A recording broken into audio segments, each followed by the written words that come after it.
A couple of months back, my partner surprised me with a birthday gift just up my alley. Modernist Bread at home. This masterpiece, created by Nathan Myhrvold and his team, is a testament to their meticulous testing and dedication to the art of bread making. As I worked through it, I found the concept of pressure caramelized grain. When I include unprocessed whole grain in my bread, I usually do a thorough overnight soaking, but I soon realized that I could take my whole grains to another level. Today, I'm thrilled to share my unique take on sourdough bread featuring the innovative technique of pressure caramelized grain. It's a total game changer, and I can't wait for you to try it.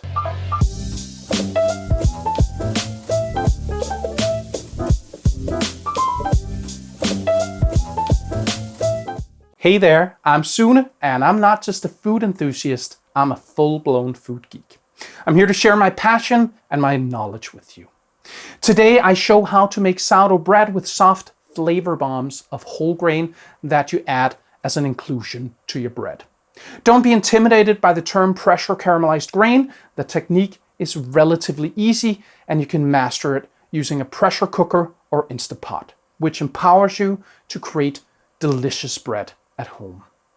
You can even make it in a regular pot, it just takes longer. Stay tuned for the details.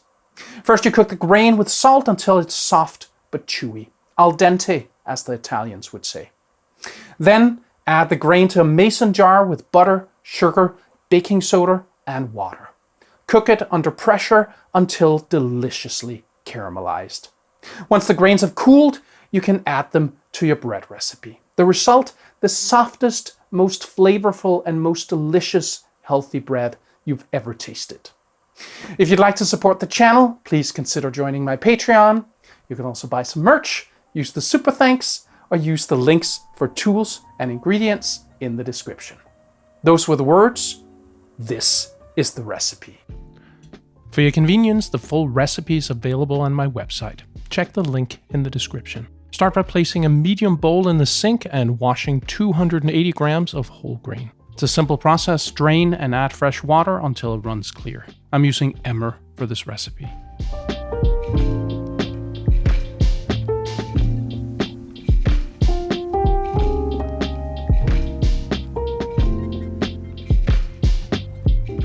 In the pot of your pressure cooker, place 280 grams of water. Bring it to a boil.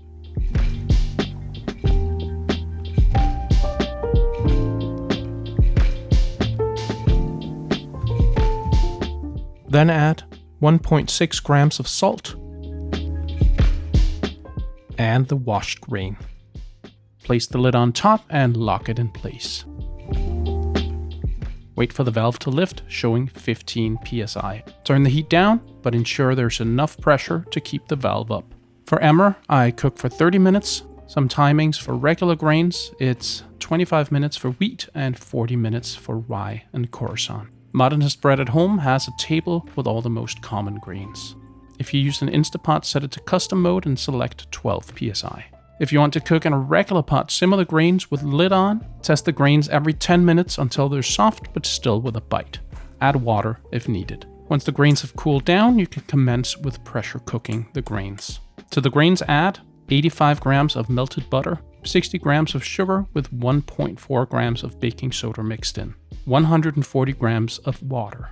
Mix it up and add it to a mason jar. I'm using one of my trusty WEC jars. Seal the jar.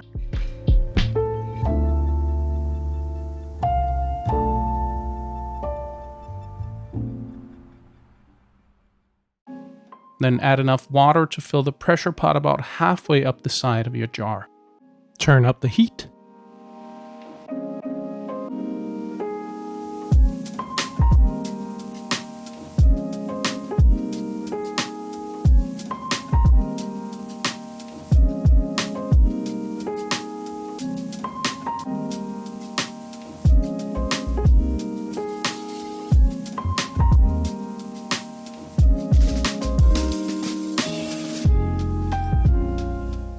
When the water simmers, add the lid to the pot and lock it. Wait for the valve to lift. Lower the heat, but maintain the pressure. Cook it for 30 minutes. The same procedure applies to the Instapot. If cooking in a regular pot, cook on medium until the grain is deeply caramelized, about 45 to 60 minutes. When the 30 minutes are up, take the pot off the burner and leave it to come down to a manageable temperature. Open the pot.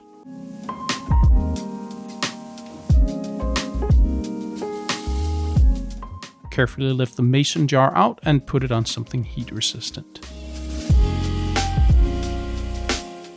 As you can see, it still keeps boiling because the pressure inside the jar is high, thus allowing it to boil even if it's below the normal boiling temperature of 100 degrees Celsius, 212 degrees Fahrenheit. Open the jar and pour the contents into a sieve. Put the grains into a clean mason jar and store it in the fridge until needed for up to 3 days. Now let's mix the dough. To a medium bowl, add 560 grams of bread flour, 140 grams of whole grain rye flour, and 14 grams of salt. Mix it until it's well combined. Then add the prepared grain, 140 grams of sourdough starter, fed and grown to its peak, and 546 grams of water. This results in a dough that's 80% hydrated, which means that if your bread flour isn't as absorbent, you need to add less water. You should be good if using King Arthur, Central Milling, or Bob's Red Mill bread flour. Mix everything well.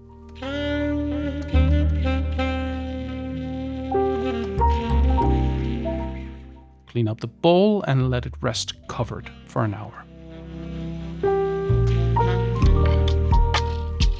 Then perform 3 sets of stretch and fold spaced out by 30 minutes.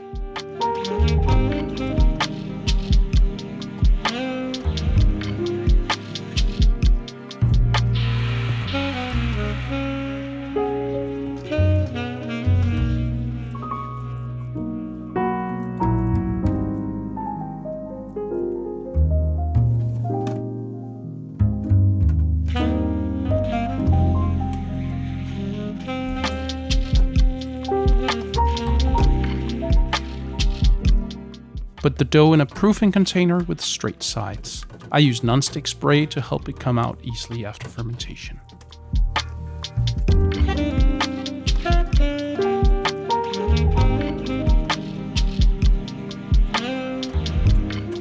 I put it in my proofer set to 30 degrees Celsius, 86 degrees Fahrenheit. If you're fermenting warm like me, let the dough grow by 25%. If you're fermenting at room temperature, let it grow by 50%. And if you're fermenting cold, let it grow to double the size. How long it takes? It's very individual. Once the dough has fermented, divide it into equally sized pieces and shape them into balls using your scraper.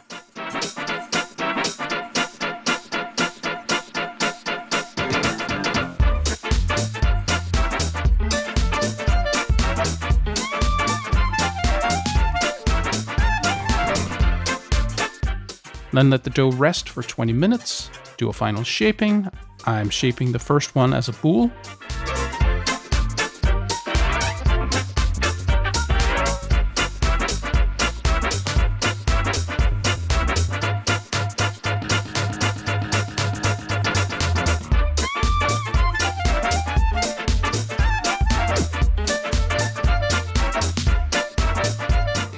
And shaping the second one as a Retard.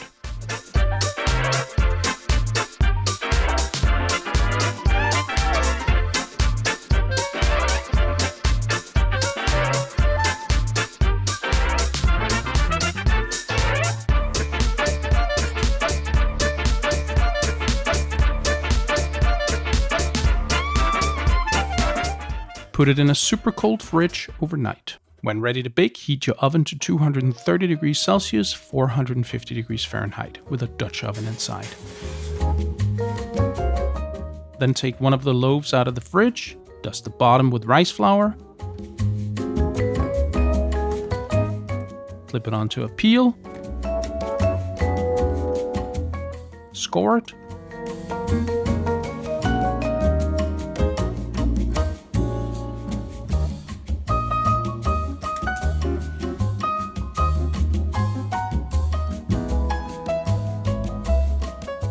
and then put it in the oven. bake for 25 minutes. When the 25 minutes are almost up, prepare the second loaf. Dust it, flip it, score it. Move the first loaf from the Dutch oven to the side to be browned. Load the other loaf into the Dutch oven and bake for 25 minutes more. Then take out the first loaf. Place it on a wire rack to cool down. Remove the lid of the Dutch oven and finish baking the second loaf for 25 minutes. Take it out and let it cool. Alright, as it's tradition on my channel, I'll do a crumb reveal.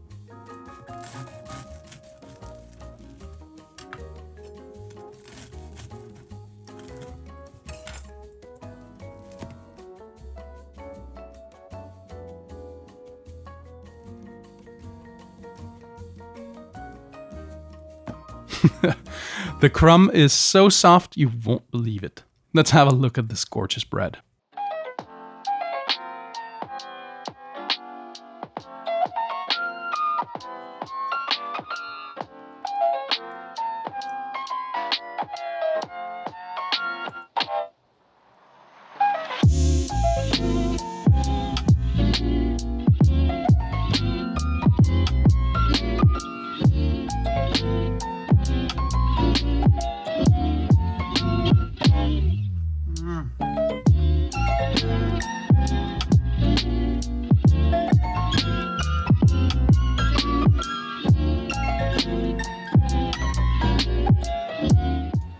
Well, will you look at that? Doesn't that just look amazing?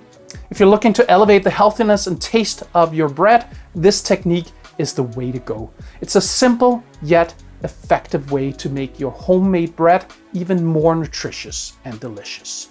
I give it my highest recommendation. I hope you learned something today. See you next time.